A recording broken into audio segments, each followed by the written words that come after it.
Voici que c'est la deuxième fois que Jésus se montre à ses disciples depuis qu'il est ressuscité. 8 jours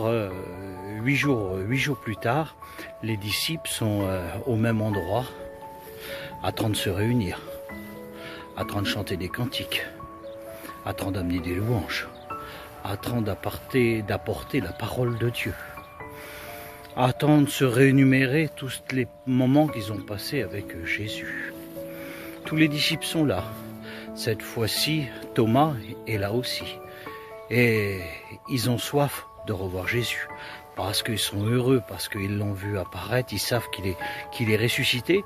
Mais là, ils n'ont plus de nouvelles de lui depuis 8 jours. Donc ils attendent avec impatience.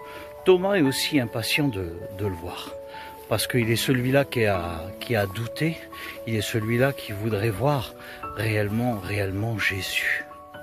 Et voici que au moment de la réunion, c'est toujours en soirée, là il y a une personne qui se trouve parmi eux. Mais là ils ne sont pas étonnés parce qu'ils s'attendent que Jésus va venir. Et puis là quand ils ouvrent les yeux, ils s'aperçoivent que c'est Jésus. Et Jésus leur dit qu'un mot, que la paix soit avec vous.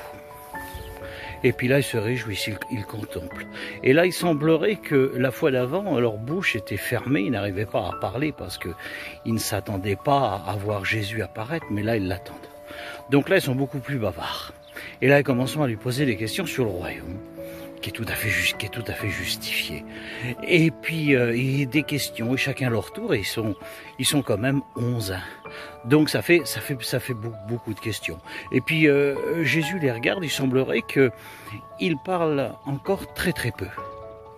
Et à certains moments, il est celui-là qui connaît les cœurs, qui connaît les pensées. Et il dit, Thomas, est-ce que tu peux venir ici? Et Thomas approche. Thomas, c'est ce qu'il l'attend. Il connaît Jésus. Et Jésus prend sa main à Thomas et lui fait voir ses blessures dans ses mains. Il lui fait voir son côté, il lui prend sa main, il le met dans son côté. Il dit, Thomas, il dit, pour croire, il faut que tu vois. Et là, Thomas, il dit, je sais que tu es mon Dieu, mon Seigneur, mon roi. Et Jésus fait une seule réponse à ce moment-là. Il dit, heureux l'homme qu'a cru sans voir. Comment ce récit est grand. Comment Jésus n'a pas oublié Thomas. Il lui a prouvé qu'il était vivant. Si tu veux te plonger dans ce récit, c'est dans Jean, chapitre 20. Et je te dis bonne lecture.